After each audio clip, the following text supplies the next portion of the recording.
Hello friends, మీరు చూస్తున్నది golden story cartoon. మన జీవితంలో చిన్న మంచి పని కూడా ఎవరి జీవితాన్నైనా మార్చేస్తుంది. ఈరోజు కథ కూడా అలాంటిదే. కథ పూర్తిగా చూడండి, చివర్లో వచ్చే ట్విస్ట్ మీకు ఖచ్చితంగా నచ్చుతుంది. ఇవాళ మన స్టోరీ ఏంటి అంటే, చెత్త తీసే బాబు కోట్లాది మనసులు గెలిచాడు. ఇక లేట్ ఎందుకు, వెంటనే స్టోరీలోకి వెళ్ళిపోదాం పదండి. ఒక చిన్న గ్రామం. ఆ గ్రామంలో రాము అనే అబ్బాయి ఉండేవాడు. చాలా పేదవాడు. ఉదయం స్కూల్కి వెళ్ళడం, సాయంత్రం చెత్త సేకరించే పని చేసేవాడు. గ్రామంలో చాలామంది అతన్ని చూసి నవ్వుకునేవారు.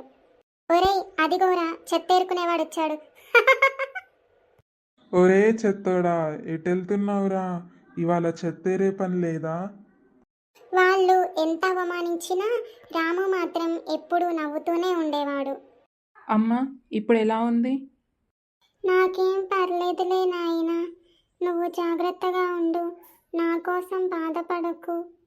సరే అమ్మ, నువ్వు రెస్ట్ తీసుకో, నేను అలా బయటికి వెళ్ళేసి వస్తాను. అలాగే. అమ్మకి చాలా అనారోగ్యంగా ఉంది. మందుల కోసం డబ్బులు కూడా లేవు. డాక్టరు త్వరగా ఆపరేషన్ చేయాలి అన్నారు. సరే, నేను ఏదో ఒకటి చేస్తానులే. ముందైతే స్కూల్కి వెళ్దాం. రాము, నువ్వు ఇంకా ఫీజు కట్టలేదు కదా? ఇప్పుడు డబ్బులు లేవు టీచర్, కొంచెం టైం ఇస్తే కడతాను. డబ్బులు లేకపోతే స్కూల్కి ఎందుకు వస్తారయ్యా మీరు? డబ్బులు కట్టడం చేత కాకపోతే ఎందుకు రావాలి? ఇంట్లో కూర్చోవాలి కదా. వెళ్ళు వెళ్ళు. ఎందుకు వస్తారో ఏమో మా ప్రాణాలు తినడానికి. టీచర్ అలా అనేసరికి రాము ఏడుస్తూ బయటికి వెళ్ళిపోతాడు. ఒకరోజు రాము చెత్త తీస్తూ వెళ్తుండగా ఒక వృద్ధుడు రోడ్డుపై పడిపోయాడు. అందరూ చూస్తూ వీడియోలు తీస్తున్నారే కానీ ఎవ్వరూ అతనికి సహాయం చేయలేదు. ఎవడ్రా ఈడు, తాగి రోడ్డు మీద పడిపోయినట్టున్నాడు. చిత్ పద. ఏంటి ఈయన ఇక్కడ పడుకున్నాడు? ఈయనకి ఇల్లు లేదా? సార్, సార్ ఎవరు సార్ మీరు? ఏమైంది? లేవండి. అయ్యో, ఇతను లేవడం లేదు కదా. వెంటనే హాస్పిటల్కి తీసుకెళ్తాను. రాము సహాయం చేసిన అతను ఒక పెద్ద కంపెనీ ఓనరు. అతని పిల్లలు విదేశాల్లో ఉండేవారు. ఇప్పుడు అతనికి ఎలా ఉందో ఏమో. డాక్టర్ రావట్లేదు కదా, ఇంకా అడుగుదామంటే. డాక్టర్, ఇప్పుడు అతనికి ఎలా ఉంది? ఇప్పుడు అతనికి వచ్చిన ప్రమాదం ఏమీ లేదు బాబు. నీతో మాట్లాడాలి అంటున్నారు, లోపలికి వెళ్ళు. సార్, మీకు ఇప్పుడు ఎలా ఉంది? నీ పేరేంటి బాబు? రాము సార్. నువ్వు చేసిన పని నాకు చాలా ఆశ్చర్యంగా ఉంది బాబు. నువ్వు ఎవరు పట్టించుకోకపోయినా నువ్వు మాత్రమే నన్ను కాపాడావు.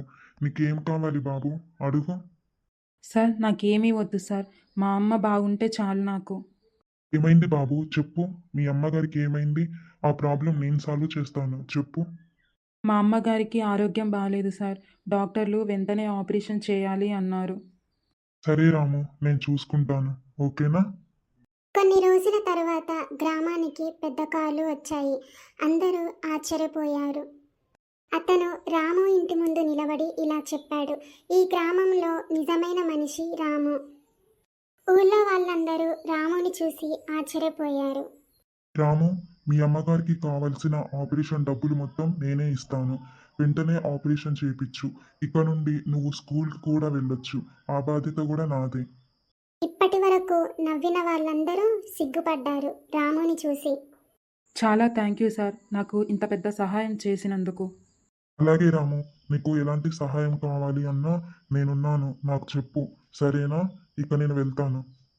అప్పటి నుండి రాము స్కూల్కి కూడా వెళ్తాడు. స్కూల్లో టీచర్, సారీ రాము, నన్ను క్షమించు. నిన్ను అర్థం చేసుకోకుండా ఒక టీచర్ అయ్యుండి కూడా నిన్ను అవమానించాను. Really I'm very sorry. It's okay teacher. అలా రాము పెద్ద చదువులు చదివి సిటీకి వెళ్ళి ఒక పెద్ద ఆఫీసర్ అయ్యి గ్రామానికి తిరిగి వస్తాడు. అలాగే తన గ్రామంలో పేద పిల్లలకు ఉచిత స్కూల్ ప్రారంభించాడు. అప్పుడు అతను ఇలా చెప్పాడు, డబ్బు లేకపోవడం తప్పు కాదు, మనసు లేకపోవడమే పెద్ద తప్పు. రాము అమ్మగారికి కూడా ఇప్పుడు ఆరోగ్యం చాలా బాగుంది. ఇప్పుడు చాలా సంతోషంగా ఉన్నారు. ఫ్రెండ్స్, చూశారు కదా మా స్టోరీ. మీకు ఎలా అనిపించింది? మీకు నచ్చితే లైక్ చేయండి, షేర్ చేయండి, అలాగే సబ్స్క్రైబ్ చేయండి. ఇలాంటివే ఎమోషనల్ మోరల్ కార్టూన్ స్టోరీస్ కోసం మన గోల్డెన్ స్టోరీ కార్టూన్ అయితే సపోర్ట్ చేయండి. మళ్ళీ ఇంకో మంచి కథతో కలుద్దాం. Bye friends. Bye bye friends.